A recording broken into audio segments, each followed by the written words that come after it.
Drumeco Archer, President of the B3As. I've heard many commentaries about the financial affairs of our federation. Many of the utterances are unfair to all of our stakeholders and at best misleading. We've had an inextricable partnership with the government of the Bahamas since nationhood, and we're determined to preserve this relationship.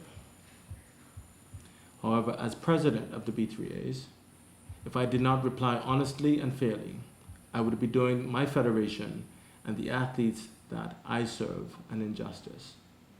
So I choose to provide a formal response. Many may not realize it, but this has been a peculiar year for track and field. For the first time this year, we didn't host the World Relays, so we had to go to Tokyo and go to the World Relays, an additional expense. This year, the IAAF imposed qualifying standards for the men and women 4x100 meters and 4x400 meters.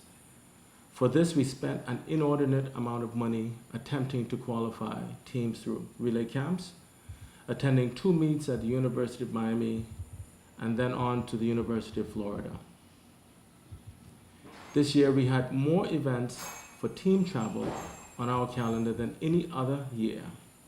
The Caribbean Games in Cayman Islands, the Penn Relays in Philadelphia, Pennsylvania, the World Relays in Yokohama, Tokyo, the North American, Central American, and Caribbean under 18 and under 23 championships in Querétaro, Mexico, the Junior Pan Am Games in El Salvador, the Age Group Championships in Costa Rica, and now the World Championship. To make matters worse, all of these meets took place between a 6-month period from April to September. That is why we have experienced severe cash flow challenges. The scenario that I just described, we knew in advance. So immediately following the B3A's election on November 24th, 2018, we began putting our request in writing for a courtesy call on the Minister of Youth, Sports and Culture to begin our strategic plan for the 2019 season. On February 1st, 2019, a budget was presented to the ministry and the cover of a letter setting out all of our expenses with the hopes of receiving a reasonable determination of how the ministry would be able to assist. The intent was never to request that the ministry assume responsibility for all of the federation's bills. However, we were very clear about the assistance that we needed, which included the usual expenses of the Caribbean Games, the World Championship, and the cost of the World Relays, since this was not an ordinary expense of the federation, given the fact that we had previously hosted this event. We were flabbergasted to now learn of the position of the ministry at this final hour, when at all times we were given the assurances that the World Championship funding was available to us. The federation is most compromised at this point, as the country is faced with one of the greatest emotional and financial hardships in the country's history, in the aftermath of Hurricane Dorian. At this juncture, without voluntary contributions coming forward, it would be most insensitive for our federation to appeal to corporate Bahamas or any individual citizen when their priorities are fixed on saving lives and assisting hurricane-worn victims. Indeed, we have had our share of challenges working with the ministry. And in the face of this, I've even been criticized by my members for being too diplomatic. My position was to remain, and remains today, to keep our dirty laundry out of the street. But this characterization of our federation is an affront to the very work that we do, and it is only fair that the country appreciates our perspective. The minister is never available to discuss urgent matters. The ministry's answers are usually vague. We hardly get clear direction from the ministry. In desperation, There is no urgency. And we send minors to meets on the promise of the government funding. We never receive funding before team travel, and it is only weeks later, without apology and seemingly without care, that we receive less than we would have ever asked for. Our federation feels abused by the blatant disregard to the welfare of our children and to all of us who offer to help the ministry and the government of the Bahamas through sports. When these criticisms are hurled at the ministry, they become more sensitive to the negative public relations and care far less about the issues that give rise to public grievances. It makes it impossible for us to properly plan. In many instances, executives have used personal funds for team travel, and we still owe many persons money who have made team travel possible. We're only humans, and in spite of our ambitious goals, we can only do so much. The ministry is the gatekeeper of our sport, and yes, we expect for them to assist in the most meaningful and measurable way. To date, I'm not satisfied that we have received sufficient amounts of moral support and financial contributions. With such a dramatic shortfall in World Championship funding, from $116,000 to $25,000, knowing fully well that it is impossible to purchase plane tickets for the team, yet there is public discussion by the minister without ever meeting with the federation. I am now advised that ticket costs have arisen to $4,000 for economy class tickets going to Doha. Still, we have received no funding. We've been told by the minister to go and seek funding elsewhere through the Minister of Finance and the Minister of Tourism, and even now that we should go to the Prime Minister. Shouldn't it be our minister or ministry offering this assistance? Are we an independent body, or are we inextricably linked to the government? Is this not a national team that will enjoy national return? One can only imagine the national acclaim that this country would enjoy and the international stories that would be written if a Shawnee Miller-Weeble, a Bahamian who has conquered the world in the midst of Hurricane Dorian. And what if an interview with Miller-Weeble says, I come from a strong country, a resilient nation. Parts of my country have perished in the storm, but this is only 2 islands. And many more Bahamian islands in the Bahamas are still open to the world.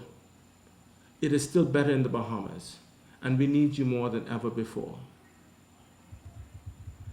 I believe that this commentary would be worth more than $116,000. In fact, more than perhaps the $1 million tagged commercials from the Ministry of Tourism. Bahamas, let us be very clear. We are a non-profit, voluntary-based group with 1 paid member of staff, the office administrator. We do the work for the country and for the benefit of all governments. The public relations and exposure that we provide to the country worldwide is beyond measure. And I would argue that the world knows the Bahamas through the growing sporting industry that we collectively produce. Still, we are seen as beggars and non-performing. This is not fair. We're not perfect and are in need of technical and administrative skill sets. But don't stand on the sideline and criticize us when we look to you for significant help, since you are the direct beneficiaries of the work that we do. I'm minded to disclose a 10-page list of the amount of prospective sponsors who we have appealed to. But for the respect of privacy and confidentiality, I decline. We are a politically stained. We are a politically stained organization who is subject to the capricious whims of governments. It is clear that the government of the Bahamas has given funding in the amount of $150,000 in 2015 and $140,000 in 2017. Why only $25,000 in 2019? Is sport less a priority? And why does it matter whether the government funds come from the Ministry of Sports or the Ministry of Finance? What is certain is that the system is capricious and arbitrary and uncertain for sporting federations to do business and do a better job of operating. What if the Prime Minister didn't like the leader of the sporting federations? Or what about the minister if she didn't like sporting leaders? We simply ask for certainty. The show must go on. And we are now being told with 1 week notice that the team cannot travel because of lack of funding. It is not cost effective, and it is very frustrating for our athletes and officials who are unsure whether they would be traveling, even to this day. Again, I say that the ticket prices have risen to $4,000. Let's be clear.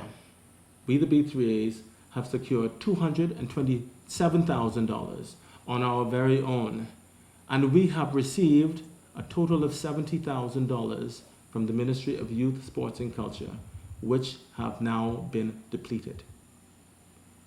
Yet we are considered beggars and a nuisance. And in our sport, there are no VAT duty, nor custom or excise taxes that we can impose upon our athletes. And there are no salaries to give to the people who work every day without pay. That is why we need government support.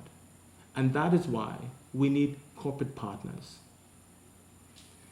The minister categorically stated that track and field receives the lion's share of government funding. What she didn't say is track and field is the largest sporting movement in the country, as well as one of the most successful sporting organizations that requires sustainable funding. Still, we believe that there ought to be a greater investment in every sporting federation in the Bahamas, for all share the very same objectives as we do. I expressed then, as I do now, that we are often seen as an unsophisticated, grassroots track and field community.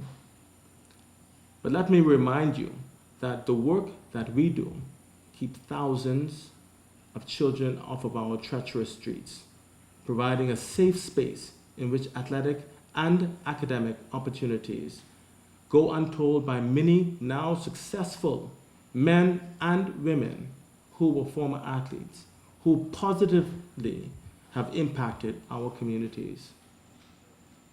Still, we get little to no support. We simply want to grow our sport, and we are passionate about what we do. We want you to be equally as passionate for the good of our country. You expect me to do more, but yet you do less. This equation is flawed. So I say to everyone who choose to listen, support us, come and help for the good of our country, our young children, and for the betterment of our Bahama land. I believe it's still better in the Bahamas.